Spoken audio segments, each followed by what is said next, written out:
Chapter number 2 first world war and Russian revolution. Chapter number 1 में हमने क्या पढ़ा था कि कैसे पहले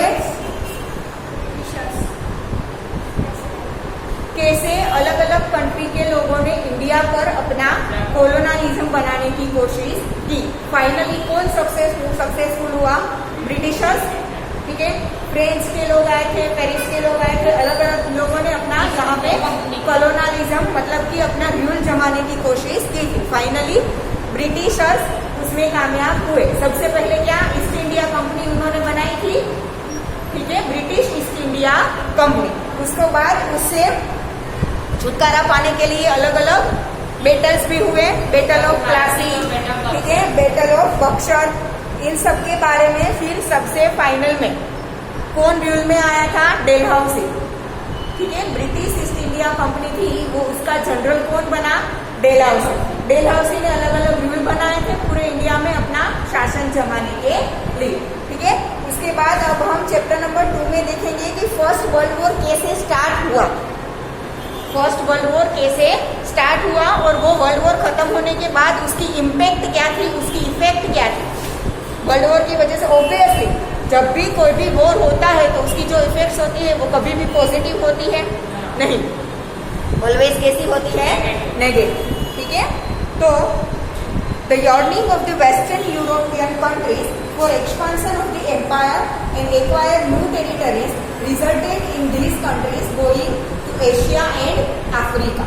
ठीक है, यूरोपियन कंट्रीज, सिर्फ इंग्लैंड अकेला नहीं, ठीक है, वेस्टर्न यूरोप की सारी कंट्रीज ऐसा चाहती थी कि एशिया और अफ्रीका की कंट्रीज के ऊपर अपना रूल जमा के बैठे और उसे अपने अंडर में, अपने कंट्रोल में करे और वहां से इकोनॉमी, वहां का जो सब कुछ है वो लाके अपने कंट्री को धनवान बनाए। सबकी ऐसी ही सोच थी। ठीक है, तो उन लोगों ने बारी बारी से सारी कंट्रीज ऐसा कर रही थी, कोई ना कोई कंट्री पर अपना आधिपत्य जमाए। ठीक है, एशिया और अफ्रीका की अलग अलग कंट्रीज पर। ना thus they established their colonies and expanded their rule। ठीक है, अपना रूल एक्सपांड करना मतलब कि हमने देखा था कि पहले के जो किंग्स है उनका अपना कोई किंगडम होता था, उनकी बाउंड्रीज होती।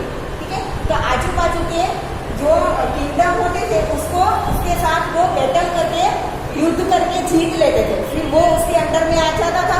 ठीक है, वैसे ही ये यूरोप के कंट्रीज में स्टार्ट किया, अलग अलग कंट्रीज को अपने अंडर में लेने लगे और अपना रूल वहां पे जमाने लगे। ठीक है, consequently there arose a competition between European nations to establish colonies. ऐसे ही यूरोप की ही सारी कंट्रीज के बीच में कंपटीशन होने लगा कि किसके अंडर कितनी ज्यादा कंट्रीज आती है, एशिया और अफ्रीका। ठीक है, कौन सी कंट्री है, यूरोप की कौन सी कंट्री है, वो एशिया और अफ्रीका की कितनी कंट्रीज पर अपना आधिपत्य जमा के बैठी है, ज्यादा से ज्यादा एरिया को अपने अंडर वो लाना चाहते थे। तो यूरोप की ये सारी कंट्रीज के बीच में क्या होने लगा, इसके लिए कंपटीशन होने लगा। ठीक है, this greed for colonization among the western European nations caused the economic, social and cultural ruin of the Asian African countries। वो लोग क्या करते थे कि अलग अलग कंट्रीज के ऊपर अपना आधिपत्य जमा देते थे, फिर वहां का जो कल्चर था वो तो पूरा खत्म कर दो, अपने ही सारे रूल्स उसके ऊपर लगा दे। ठीक है, तो उनका जो सोशल और इकोनॉमिकल या तो कल्चरल जो उनका अपना खुद का था वो सब कुछ डिस्ट्रॉय करके अपने कंट्री का वो वहां पे उनके ऊपर रूल लगा देते थे। ठीक है, जैसे कि यहाँ पे वो लोग आए यूरोपियन। ठीक है, तो पहले हमारी कंट्रीज में क्या थे, राजा महाराजा थे। ठीक है, अभी जैसा हमारी कंट्री में डेमोक्रेसी है तब डेमोक्रेसी नहीं था। ठीक है, तब क्या था, राजाशाही थी, किंगडम वगैरह। ठीक है, तो किंग्स रूल था, तो राजा अपने किंगडम को संभालते थे, अपने किंगडम को वो अच्छे से संभालते थे, लोग वहां पे खुश थे, सुखी थे अपने तरीके से जीने के लिए। ठीक है, बारी बारी से अलग अलग कंट्री के लोग आने लगे, हमारे ऊपर रूल करने लगे। तो लास्ट में कौन बचा, ब्रिटिशर्स बचे। उन लोगों ने अपने जो रूल्स थे वो हम पर लादना शुरू कर दिया। ठीक है, हमारे लोगों के पास ज्यादा से ज्यादा काम करवाते थे, पर उसके लिए उन्हें जो पगार मिलनी चाहिए वो बहुत कम मिलती थी, या तो बिना पगार के ही काम करो, काम ना करो तो मार देते थे या तो टॉर्चर करते थे।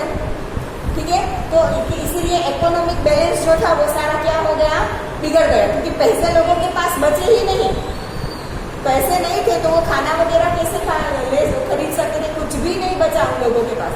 ना ही रहने के लिए घर अच्छे होते थे, ना ही खाने के लिए अच्छा खाना मिलता था, ना ही पहनने के लिए अच्छे कपड़े मिलते थे।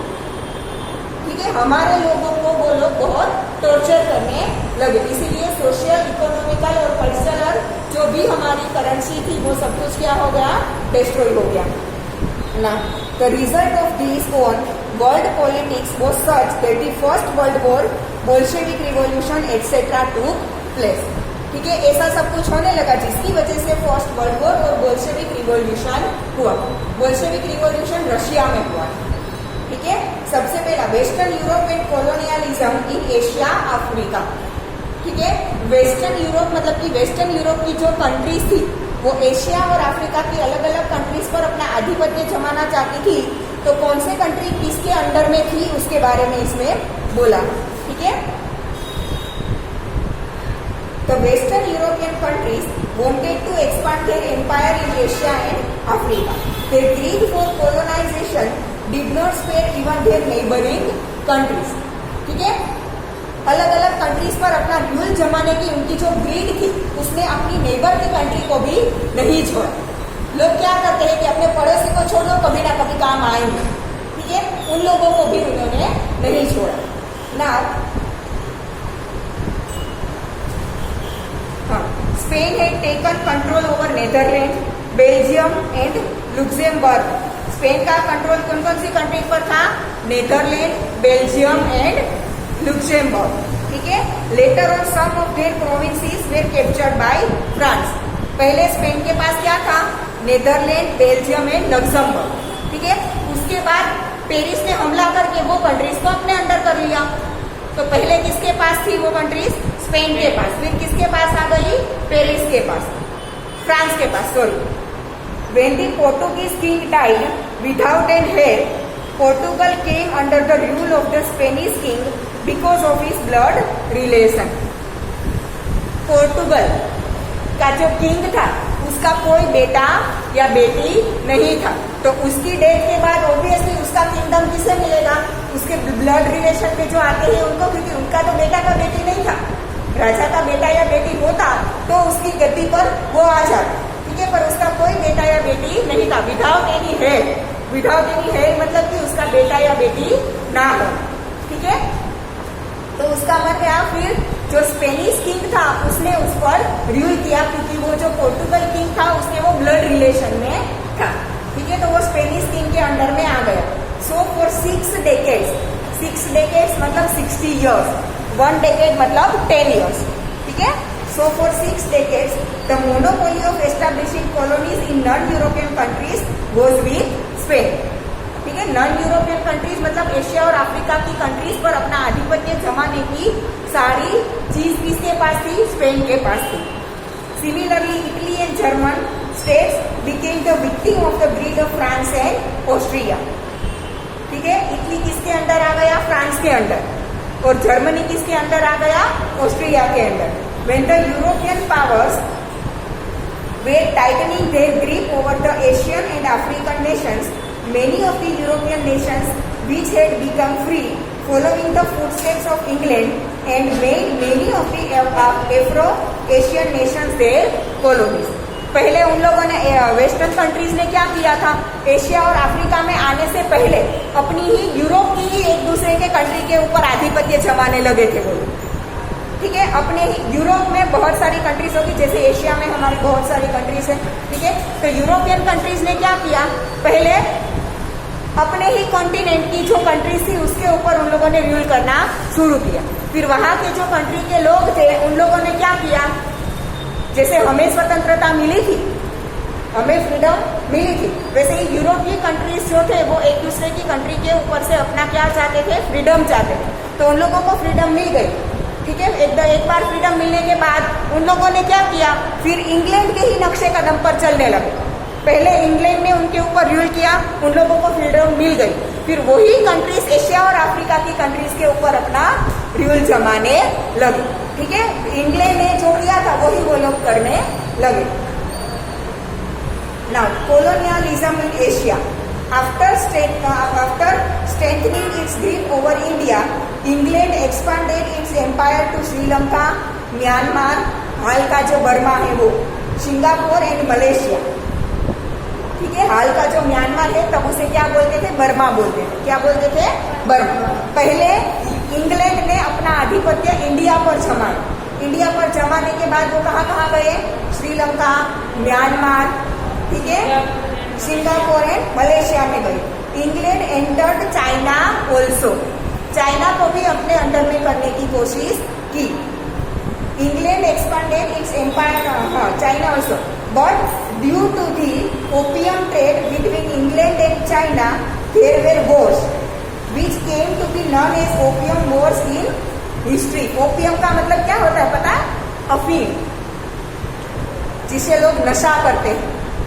ड्रग्स वगैरह जो होता है ना, ड्रग्स की एक टाइप है ओपियम। ओपियम क्या है? ड्रग्स की एक टाइप है। ठीक है, तो चाइना और इंग्लैंड के बीच में ये ओपियम ट्रेड चल रहा था। मतलब कि चाइना में जो ओपियम बनता था वो लोग इंग्लैंड को बेचते थे। ठीक है, अगर इंग्लैंड अपना आधिपत्य चाइना के ऊपर जमा दे तो वो ओपियम उसे फ्री में मिलेगा ना।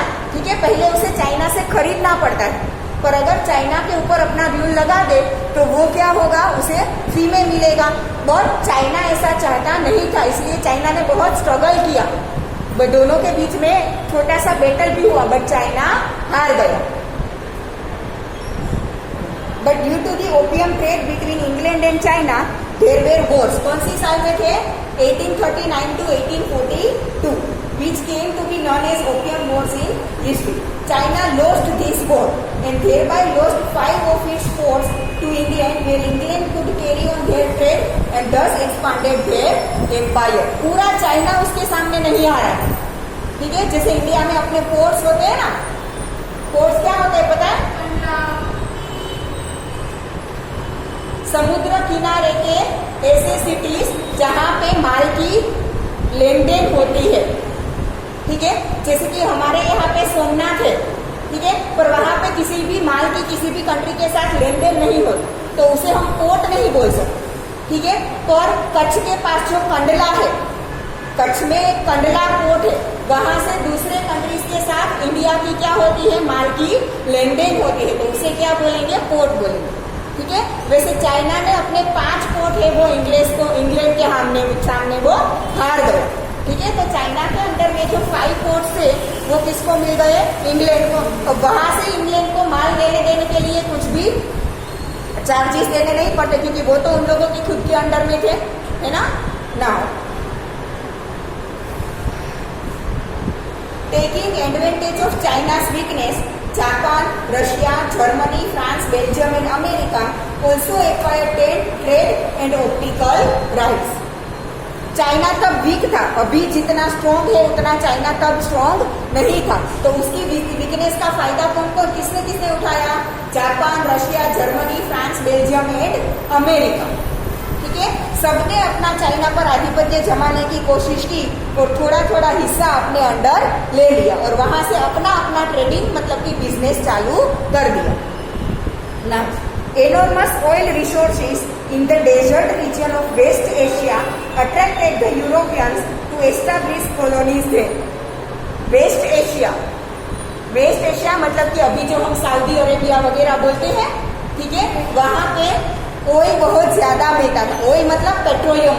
अभी भी हमें पता है वहीं से मिलता है ज्यादा से ज्यादा। सबसे ज्यादा कहाँ से मिलता है? वहीं से मिलता है। ठीक है, तो वहां पे पेट्रोलियम ऑयल बहुत ज्यादा मिलता था, इसीलिए यूरोपियन कंट्रीज ने वहां पे भी अपना आधिपत्य जमाने की कोशिश की ताकि पेट्रोलियम उसे फ्री में मिल सके। ठीक है, और वो सक्सेस भी हुए उसमें ना। attracted the Europeans to establish colonies there. England, Germany, Russia and America established oil companies in Iran, Iraq, Kuwait, Saudi Arabia and Bahrain and made efforts to take care of their own interest.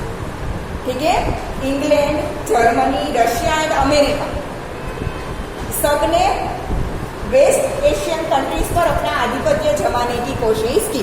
कौन कौन से country पर अपना rule बनाया? तो कि Iran, Iraq, Kuwait, Saudi Arabia, इन सारी कंट्रीज पर, ठीक है। And they took care of their own interest, उनका जो खुद का इंटरेस्ट था कि उन्हें पेट्रोलियम ऑयल वहां से चाहिए, बस उसी के बारे में उन लोगों ने सोचा और किसी के बारे में नहीं सोचा, ठीक है ना। कॉलोनियलिज्म इन अफ्रीका, अफ्रीका में कौन कौन सी कंट्रीज के ऊपर उन लोगों ने रूल किया था। The Dutch established its colony for the first time at the end of 15th century in South Africa, ठीक है। डच के लोगों ने पहले किसी और कंट्री के ऊपर रूल नहीं किया था, सबसे पहले उन लोगों ने किस पे रूल किया, साउथ अफ्रीका की कंट्रीज पर, ठीक है। Now after that England and France established their colonies in Cape and Algeria in North Africa respectively, ठीक है। डच ने सबसे पहले अपनी कॉलोनी कहाँ पे बनाई, साउथ अफ्रीका में। उसके बाद इंग्लैंड और फ्रांस ने अपनी अपनी कॉलोनीज कहाँ पे बनाई, केप एंड अल्जीरिया में, जो कहाँ पे आया है, नॉर्थ अफ्रीका में, ठीक है, Cape Town, yes. The vast provinces of Africa seemed quite suitable for acquiring raw material and selling ready products for post-industrial revolution, because of which European countries competed to establish colonies, ठीक है। Africa का vast provinces मतलब उसकी बहुत ज्यादा जगह की वजह से वहां से ट्रेडिंग करना, वहां से बिजनेस करना बहुत इजी होता था, इसीलिए यूरोप की अलग अलग कंट्रीज के बीच में वहां पे आधिपत्य जमाने के लिए क्या हो गया, एक दूसरे के साथ वो लोग झगड़ा करने लगे, ठीक है। King Leopold of Belgium seized the vast provinces of Congo and established his rule. कौन, किंग लियोपोल्ड। लियोपोल्ड ने क्या किया, बेल्जियम का जो बहुत बड़ा एरिया था उसे अपने अंडर में ले लिया और किसी और कंट्री को वहां पे आके बिजनेस करने की परमिशन नहीं दी, ठीक है ना। England established its colonies in Egypt, some provinces of East Africa and some of South Africa.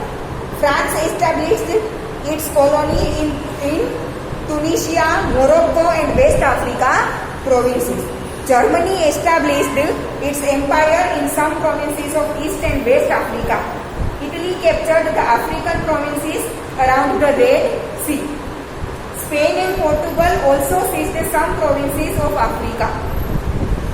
A conference for the European nations was held in Berlin in the midst of this competition to establish colonies. इसी तरीके से Europe की सारी countries है वो Asia और Africa की अलग अलग कंट्रीज के ऊपर अपना रूल जमाने लगे, ठीक है। तो इन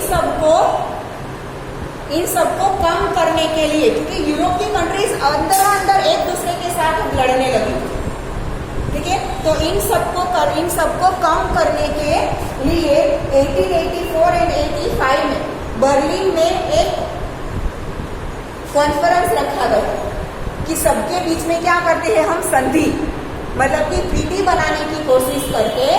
ट्रीटी मतलब संधि, संधि का मतलब क्या होता है कि कंट्रीज को कन्विंस करना कि इतनी कंट्रीज इसके स्पेन के पास है, इतनी कंट्रीज फ्रांस के पास है, इतनी कंट्रीज इंग्लैंड के पास है, तो अब इतना रखो, दूसरे की कंट्री को अपने अंदर करने की कोशिश मत करो, ठीक है। ये क्या बैलेंस लाने की कोशिश करने के लिए 1884-85 में एक कॉन्फ्रेंस कॉन्फ्रेंस हेल्ड की गई। Thus the colonial dominance of different European nations was established over the entire Africa. धीरे धीरे एंटायर अफ्रीका मतलब कि पूरा अफ्रीका यूरोपियन कंट्रीज के अंडर में आ गया। कुछ पोर्शन स्पेन के अंदर, कुछ पोर्शन फ्रांस के अंदर था, तो कुछ पोर्शन इंग्लैंड के अंदर था, कुछ पोर्शन जर्मनी के अंदर था, ठीक है ना। While on one hand, the greedy European nations were trying to colonize various Asian African territories, on the other hand, Germany and Italy had completed the process of its respective political unification. ठीक है, respective political unification मतलब कि उस वक्त Italy और Germany भी European countries के under में थे, ठीक है। तो इटली और जर्मनी के लोगों ने क्या किया, यूनाइट हो गए। इटली के लोग सारे यूनाइट हो गए, जर्मनी के लोग सारे यूनाइट हो गए और उन लोगों ने क्या किया, फ्रीडम के लिए फाइट किया और उन लोगों को उनसे फ्रीडम भी मिल गया। हाँ, इटली और जर्मनी एक नहीं हुए थे, इटली को अपनी फ्रीडम मिल गई, जर्मनी को अपनी फ्रीडम मिल गई। Now thus the unified Germany plunged into the competition of industrialization, commercialization and colonization। ठीक है, फिर जर्मनी को क्या लगा कि पहले हम इंग्लैंड के अंडर था, जर्मनी किसके अंडर था, इंग्लैंड के अंदर, उसे फ्रीडम मिल गई, जर्मनी ने अपना वर्चस्व खुद बना लिया। ठीक है, फिर उन लोगों ने क्या किया, ऑब्वियसली इंग्लैंड का रूल वहां पे था, तो इंग्लैंड ने ऐसी ही कोशिश की थी कि वहां से जितनी भी वेल्थ थी खींच लो अपने कंट्री और उस कंट्री को पुअर बना लो। ठीक है, कोशिश की होगी। फिर जर्मनी ने ट्राई किया कि अब हम पुअर हो गए हैं तो हम भी क्या करेंगे, इंडस्ट्रियलाइजेशन करेंगे और अपने लोगों को फिर से रिच बनाने की कोशिश करेंगे, पर उनकी वो कोशिश क्या हुई, फेल हो गई, क्योंकि उन लोगों के पास कुछ भी बचा नहीं था। Thus, this quickly changing global phenomena had exploited some of these countries politically, economically and socially, due to which their development had stopped। इसकी वजह से उन सारी कंट्री जिन पर दूसरी कंट्रीज का रूल था, वो सारी कंट्रीज कैसी हो गई, उनका एक्सपांशन ही स्टॉप हो गया। ठीक है ना, this had led to the first world war. Factors that caused the first world war, ऐसे फैक्टर्स जिनकी वजह से फर्स्ट वर्ल्ड वॉर स्टार्ट हुआ। The first world war could be considered as one of the most heartbreaking and unforgettable event of the modern world. Many factors were responsible for this. The first world war began on 1st August 1914. कब start हुआ था, 1st August 1914। Germany had defeated France in the Sedan War, because of which France had to sign the Frankfurt Treaty, according to which France had to pay a war fine as well as give away 2 of its provinces, Lorraine and Alsace, to Germany। Starting में क्या हुआ, world war मतलब कि world की सारी countries war में नहीं थी, सिर्फ जर्मनी और फ्रांस के बीच में क्या हुआ, वॉर हुआ।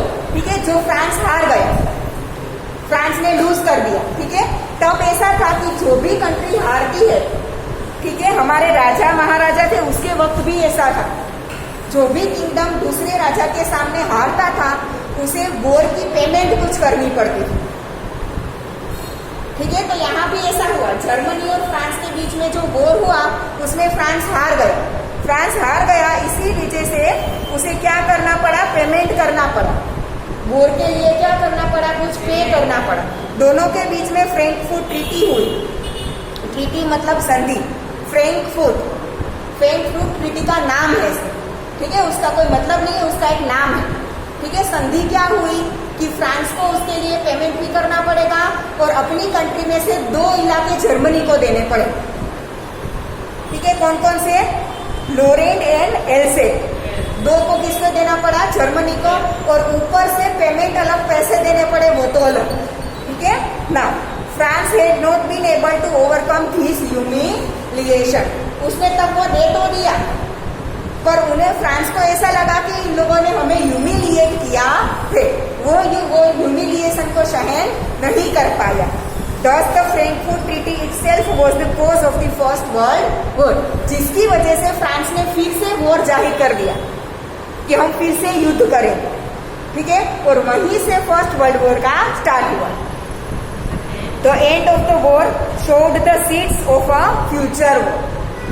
जब फर्स्ट वर्ल्ड वॉर खत्म हुआ ना, उसी में थोड़े बहुत सीड्स बोए गए थे सेकेंड वर्ल्ड वॉर। उसके बाद डायरेक्टली स्टार्ट नहीं हुआ था, कुछ साल बाद स्टार्ट हुआ था, पर वहीं से थोड़ी क्या हुआ, चालू हो गया। जब फर्स्ट वर्ल्ड वॉर एंड हुआ तब जो कंट्रीज हारी थी उन्हें कुछ पेमेंट करना पड़ता था, अपना कुछ एरिया जीती हुई कंट्रीज को देना पड़ता था, पर उसमें उन लोगों ने बहुत नाइंसाफी की, हारी हुई कंट्रीज को पूरा का पूरा खाली कर दिया जब फर्स्ट वर्ल्ड वॉर खत्म हुआ तब। ठीक है, तो इसी की वजह से उसी में ही सेकेंड वर्ल्ड वॉर के बीज बोए गए। ठीक है ना, फर्स्ट वर्ल्ड वॉर के कौन कौन से फैक्टर, सबसे पहला फैक्टर है economic factor. England had established its vast empire in Asia and Africa in the 19th century. It exploited its colonies economically and became rich. ठीक है, जो कंट्रीज उसके अंडर थी वहां से वेल्थ को ले लेके अपनी कंट्री में लाने लगे और खुद क्या हो गया, रिच हो गया। Due to industrialisation and swift colonisation Europe required huge quantity of raw material.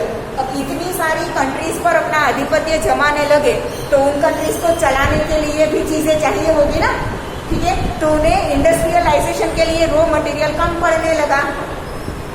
In the last quarter of the 19th century, last quarter of the 19th century का मतलब क्या होता है पता है? 1876 to 1900 तक के जो 25 साल के वो, ठीक है। First quarter of 19th century 1801 से लेके 1825, सेकेंड क्वार्टर मतलब 1826 से लेके 1850, थर्ड क्वार्टर मतलब 1851 से लेके 1875 तक का, और लास्ट क्वार्टर मतलब फोर्थ क्वार्टर 1876 to 1900, ठीक है, इन 25 साल।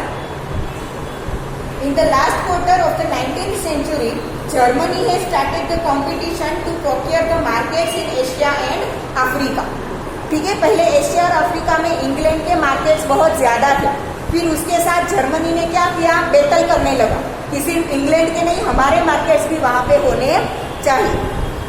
Germany started supplying cheaper goods in comparison to England and France. England और फ्रांस की कंपैरिजन में जर्मनी है वो चीपर सस्ता बेचने लगा, ताकि लोग जो ओबियसली लोग जो सस्ता होंगे वही खरीदेंगे, ठीक है। तो Afro Asian markets that England and France dominated were thus broken up by Germany.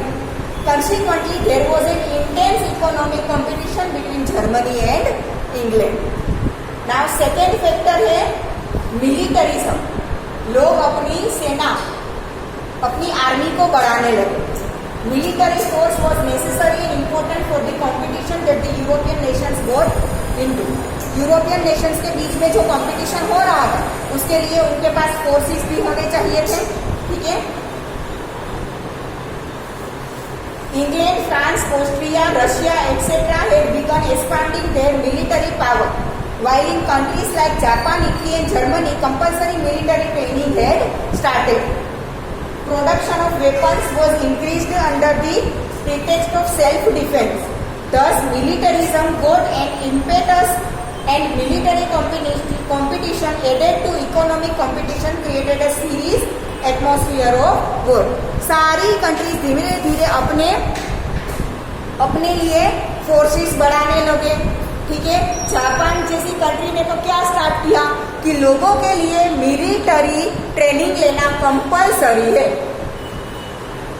ठीक है। जितने भी जेंट्स है कंट्री में उन सबके लिए मिलिटरी ट्रेनिंग लेना कंपलसरी है, कंपलसरी कर दिया ताकि कभी भी वॉर हो तो लोगों को भेज सके, ठीक है। इन सब ने धीरे धीरे वर्ल्ड वॉर स्टार्ट कर दिया, ठीक है। यहाँ तक आज रखते हैं।